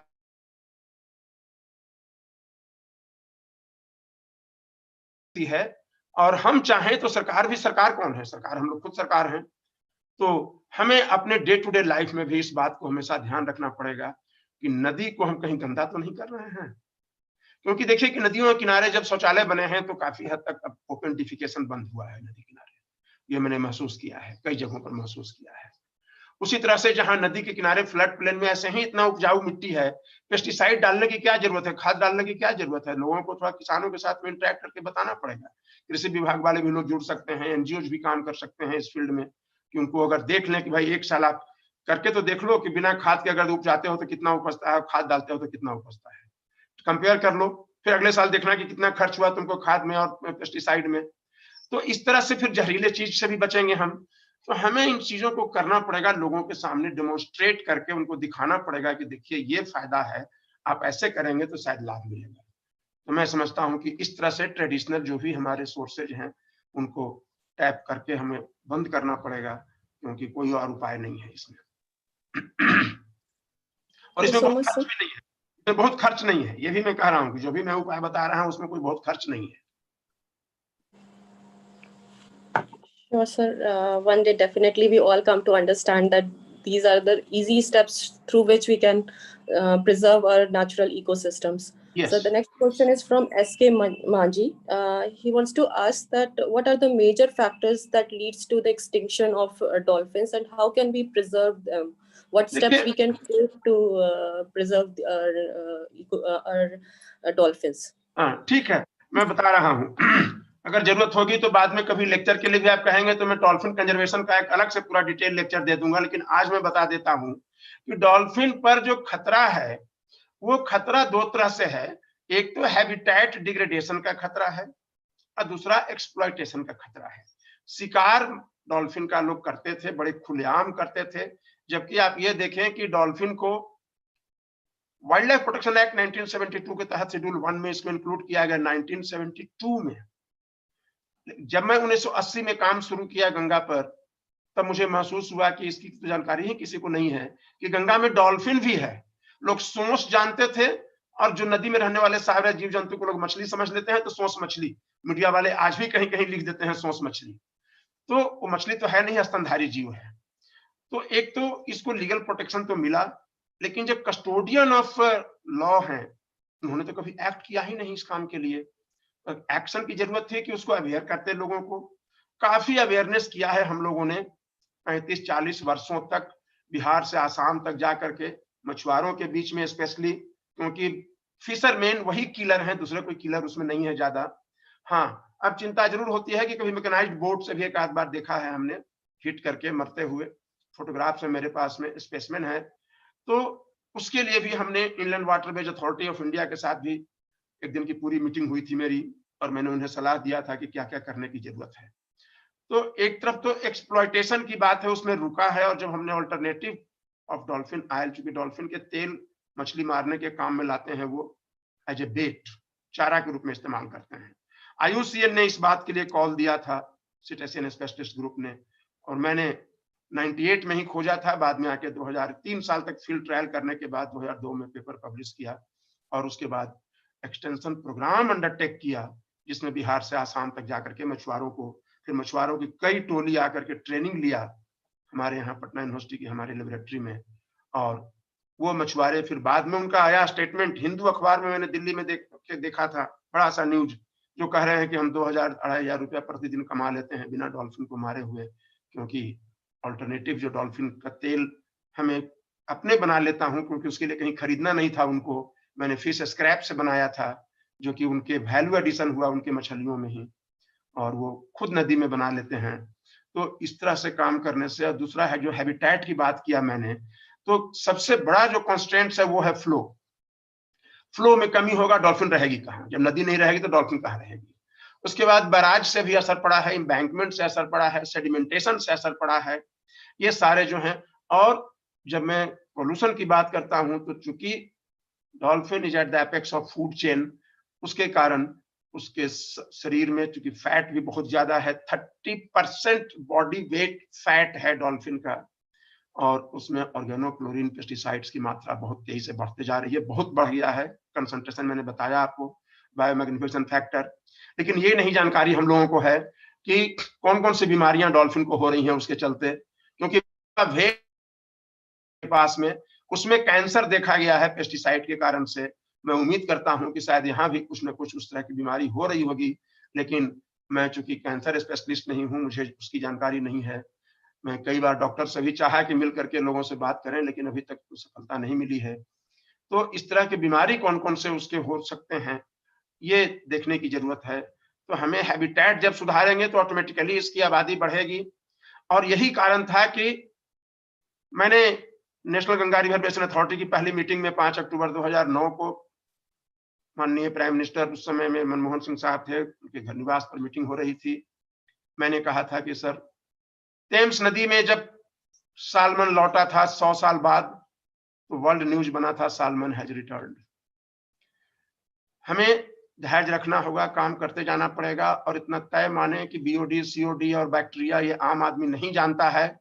जिस दिन डॉल्फिन की संख्या नदियों में बढ़ेगी, लोगों को लगेगा कि गंगा में कुछ पॉजिटिव हो रहा है, कुछ अच्छा हो रहा है, क्योंकि डॉल्फिन छोटी मछली को खाती है, और मछलियां जब नदी में ज्यादा होंगी, जब वाटर क्वालिटी ठीक होगा तो ज्यादा स्वाभाविक है, ज्यादा होंगी मछलियां, तो फिर डॉल्फिन भी ज्यादा होंगे। ये सारा इंटरलिंक्ड है। इसलिए मैंने कहा था उस समय उनसे कि अगर डॉल्फिन को नेशनल एक्वेटिक एनिमल का दर्जा दिया जाता है तो it will attract attention of the nation, और गवर्नमेंट पॉलिसी में यह शामिल होगा। मुझे ये बताते हुए खुशी है, आप लोगों को सबको पता है कि प्रोजेक्ट डॉल्फिन लॉन्च किया गया है इस बार प्रधानमंत्री के द्वारा, मोदी साहब के द्वारा। तो डॉल्फिन बचाने के लिए प्रयास होंगे, लेकिन नदी बचेगी तभी डॉल्फिन बचेगी, ये तय मान लें।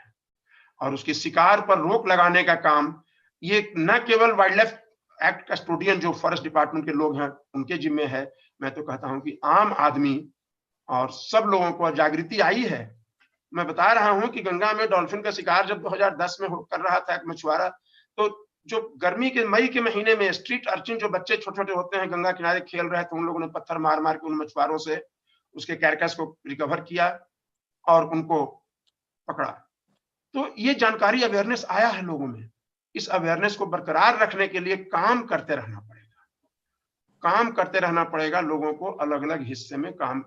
बेहरा साहब ने काफी काम किया था इधर नरोरा साइड में, यूपी में भी काम किया था इन्होंने, हम लोगों ने भी बंगाल में भी किया, बिहार में भी किया, आसाम तक गए, कई जगह अलग अलग लोगों को ट्रेनिंग भी दिया। तो लोग करते रहेंगे तो डॉल्फिन को हम बचा सकेंगे। Thank you so much, sir. Thank you for your time.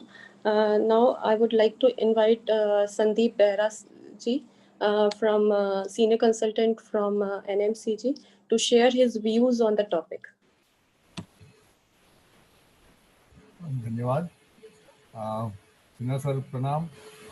और हमारे गुरु हैं, उन्होंने इतनी अच्छी तरीके से आज इतना बढ़िया डिस्क्राइब किया है पूरे गंगा पूरा इकोसिस्टम को। I think it is remarkable. और मेरे ख्याल से आम आदमी को समझाने के लिए ये जो लैंग्वेज है बहुत जरूरी है, बहुत साइंटिफिक लैंग्वेज। जैसे सर ने भी बोला कि जो भी हम काम करते हैं उसको आम आदमी तक पहुंचाना, पॉलिसी मेकर तक पहुंचाना, ये बहुत जरूरी होता है। और इसके बिना हमारा जितने भी साइंटिफिक काम है, जो भी रिसर्च करें, वो अधूरा रह जाता है, अपने किताबों में रह जाता है, पीएचडी थीसिस बन के रह जाता है, वो पॉलिसी में कभी नहीं आता।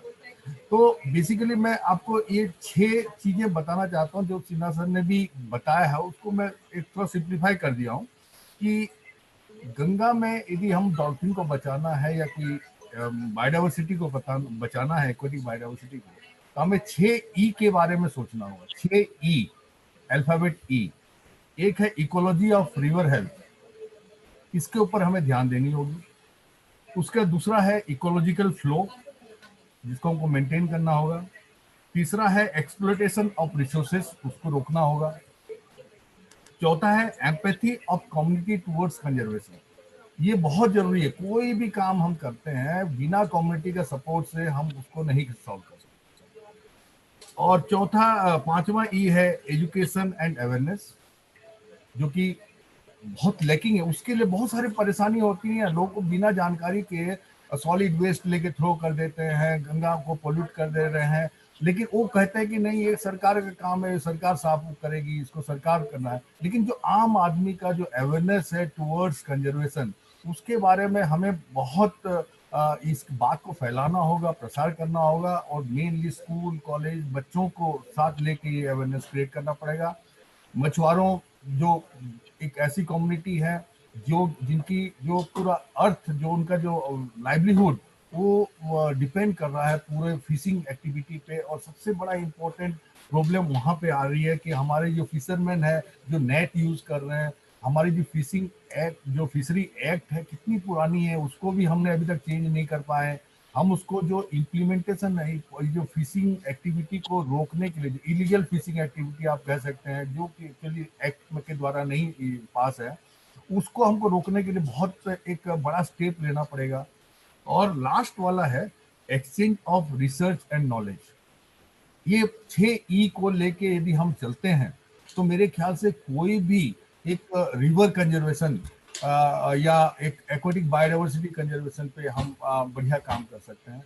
इसी के साथ जो है मैं धन्यवाद देता हूँ कि बहुत अच्छा लगा ये आपका सर सुन के लेक्चर। आपसे जितने भी बात सुने तो मेरे को लगता है कि नई नई बातें आप बताते रहते हैं, तो जो कि एक गुरु का एक लक्षण भी होता है सर। तो मेरे ख्याल से बहुत लोगों को इससे समझ आई होगी गंगा के बारे में, रिवर्स के बारे में, कंजर्वेशन के बारे में। Thank you so much. Thank you very much. Thank you so much, sir. Now I would like to invite Sachin sir for the formal vote of thanks. Sachin sir. Thank you Nidhi madam. और गंगा से हम लोग धार्मिक तौर पे जुड़े हुए और हमारी भावनाएं उससे बहुत ज़्यादा जुड़ी हुई है गंगा नदी से। तो सर का जो लेक्चर था वो आज सच में इतना इमोशनल हो गया बीच में मैं, क्योंकि उसमें कई सारी चीज़ें आपने बताई और हमें सबको मिल के इसमें जुटना पड़ेगा, तभी हम गंगा नदी और देश की सारी नदियों के लिए हम एक मास मूवमेंट चालू कर सकते हैं। जिससे कि सारी पब्लिक को अवेयर करके उसमें हम जोड़ सकते हैं। सर आपका बहुत बहुत धन्यवाद, दिल से शुक्रिया, क्योंकि कई सारी नई चीज़ें से हमें पता चली है और कई बायोडाइवर्सिटी के बारे में पता चला है, इंडेंजर्ड स्पीशीज के बारे में पता चला है, जो कि एक और बहुत इंस्पायरिंग लेक्चर था आपका। तो इसके लिए मैं आपका दिल से धन्यवाद करना चाहता हूँ। संदीप सर का भी बहुत बहुत धन्यवाद और पीयूष जी का भी, क्योंकि इनके एफर्ट्स के कारण ही हम ट्यूसडे लेक्चर सीरीज NMCG के साथ कर पाए हैं। हमारे यहाँ हमारी विपनेट टीम BK त्यागी सर जो अभी ज्वाइन किए हैं, और हमारे डायरेक्टर सर और अरविंद सर का भी हार्दिक धन्यवाद है, क्योंकि उनके ही गाइडेंस में हम लोग ये ट्यूसडे लेक्चर सीरीज अरेंज करते हैं। प्लस विपनेट टीम और विपनेट के जो ऑडियंस है जो इस कार्यक्रम में प्रतिभाग लेते हैं, साथ ही ये कार्यक्रम को बाद में भी अच्छा व्यूअरशिप रहता है हमारा यूट्यूब पे, तो उनका भी दिल से आभार और धन्यवाद। नमस्कार।